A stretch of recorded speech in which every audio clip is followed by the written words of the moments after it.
Welcome back to the Brew Crew podcast, everyone. This is episode 223. I'm actually going to call this 223A with hopes that I come with another video later this week, only because everything that I've tried, I've been trying to line up guests for a while. Matt is not able to make it, and everything seems to keep falling through, including even my spouse who just got too much work. Had too much work. She said, "Oh, if you do it tomorrow, I can do it." So we'll see. In the meantime, I know that you guys, you Chuggalos, are always waiting on episodes, looking for episodes, and I don't want to disappoint. I'm already a day late. But if you're listening to this in 2030, I mean, it's there. So what does it matter if it's a day late? Because it's there for you when you want it, which is right now. Because I don't have a guest lined up, I'm actually gonna, like I said, make this kind of like a half episode, maybe a review, and then hopefully provide additional content later in the week. Chuggalos Phil's coming back from California. He's always pretty reliable. Stev, pretty reliable, and a few other locals, pretty reliable. So if you know somebody who wants to do the podcast, or if you're a Chuggalo and you just want to be a fill-in anytime that we have a gap, let me know. We can do a Skype or whatever. So today I'm going to just do a review. As far as beer news goes, I don't really have a whole heck of a lot. I can say that spring training is upon us with baseball. The World Baseball Classic is next week, and I'm sure that somebody will spill a beer on a player, or they'll catch a ball with a beer and a baby in their hand. I don't know. But I don't really have any beer news per se. Did get a chance to go to Fifth Street Brewery over the weekend and had a few of their beers. I want to say, interesting experience because I only had 2 beers while I was there, and the IPA that I had there, it was phenomenal. I have not had a better IPA in a long time, and it's hard to create an IPA that has memory that lasts in your own memory and kind of wows you on the spot, because IPAs there's just so many of them that I think it's become difficult to surprise us. However, Fifth Street has one, and it's phenomenal. I highly recommend it. Also, for the first time that I can remember in my drinking life, I got the last glass out of a keg. Barely even a little bit. There was a plum sour at Fifth Street, and man, what I did get was awesome. Unfortunately, I didn't get very much, and the beer that they replaced it with, was not very good, so that sucks. But decent food too. So today I'm going to review Arche. This is Arche Raspberry Light. This is a 4.5% lager out of Akron, Ohio.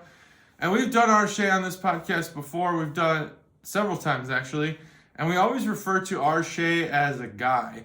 And I wanted to refresh my memory because I know that this is a big time brewery. They're pushing out beer all the way to Dayton and beyond, probably Cincinnati. And it's obviously more than a one-man operation. So went back to their website, and whatever, if I'm repeating anything from before, so be it. Arche is a guy. His name's Ron, and he's the brewer. But he has a business, and there's a lot of people that work for him. And the About Me page on this website is actually pretty good. There's what is this guy interested in? What type of beers does he drink? He invites you to friend him on Untapped. He does drink and rate beers that are not his own, which I think is pretty cool. Talks about himself a little bit. Has a beer links, like a yeast calculator. And he has a bachelor's degree in let me find it here, like a hard science here. Chemistry. Oh no, BS in biology, BA in chemistry, and an almost master in polymer chemistry. And he'll tell you about that if you come over. I'm guessing that he's like 1 credit shy or something like that. Typical story of the master's degree. These are some pretty hardcore sciences that this guy's doing. So you can pretty much guarantee that the beer's going to be good. Let me crack it open while I talk. There we go. There. When you have these scientists, these mad scientists who brew, it's typically good beer. And if it's not good by a subjective standard, it's usually interesting. At least there's something different about it. I felt like pouring this one in a glass because it is a raspberry lager, and I wasn't sure if it was gonna have like that's a terrible pour, like a red pink tint to it. No, it's pretty much golden. Ooh, that's weird. Yeah, I think that this is a malty beer, and the raspberry is like, oh, wow, this beer is like, it's lasting a long time. Initial taste, really, just hits the tongue like a powerful maltiness. It eventually it gets actually pretty sweet on the tongue. The nose is all raspberry. That's where the raspberry's at. And it's weird. It's like a ramp, like a skate ramp. It's like malt, and then it's just like raspberry.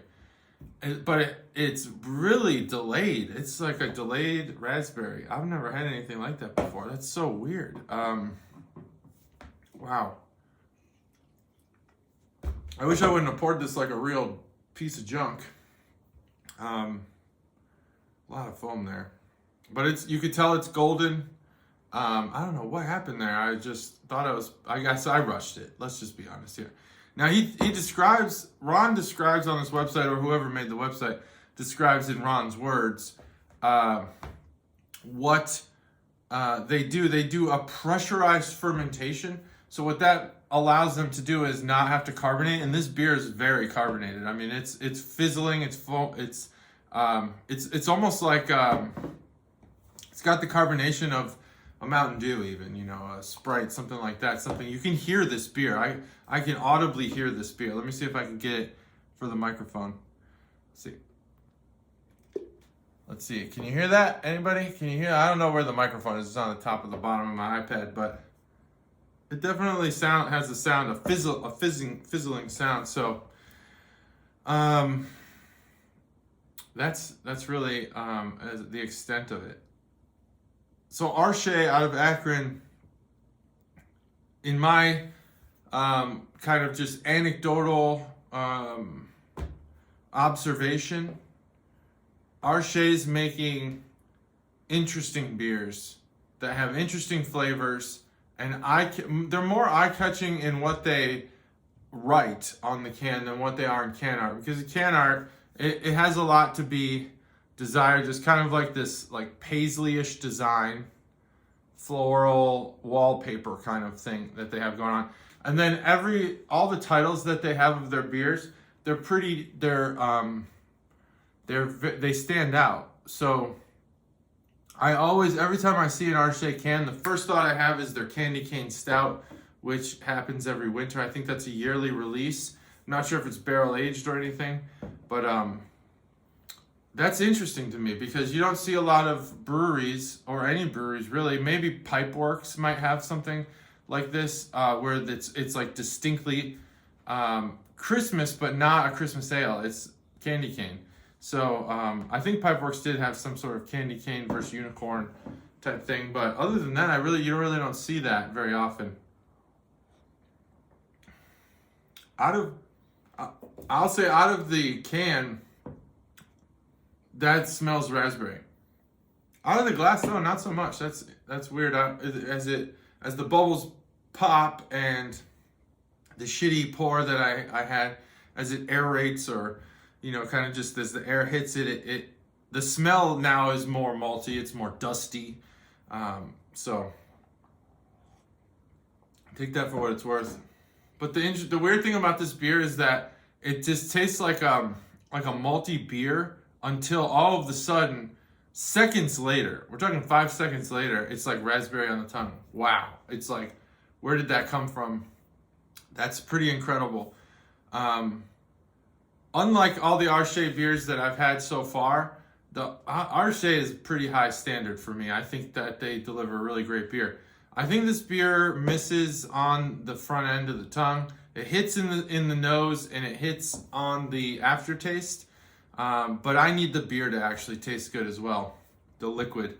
I don't think it's undrinkable or anything. I just don't think that this flavor of beer right away, like, man, that raspberry that hits you at the end, it's just like it just keeps reminding me of how good this beer can be. If you could somehow get that flavor to kind of ruminate, I guess, get around the entire beer in every bubble, you really have a winner here.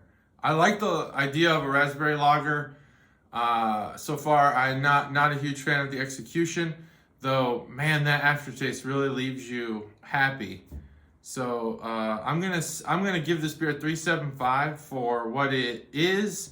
And man, if you get that raspberry, which is strong and it's very delicious smelling, man, you're in the forest. You're in the forest for sure. But 3.75 on this R-shaped beer. Akron, Ohio. There it is, raspberry light. If you want a pleasant aftertaste, I would definitely buy this beer. Even though it's a 3.75, I think it's a highly recommended 3.75. But if you're looking for just good beer flavor all around, yeah, you might want to maybe try a different R-shaped beer. So that's that. That's episode 223A, maybe. Hopefully I'll get some more content out there for you all. Thanks for joining. Sorry it's a short episode today. I like to have people to bounce conversation off of, questions, ideas.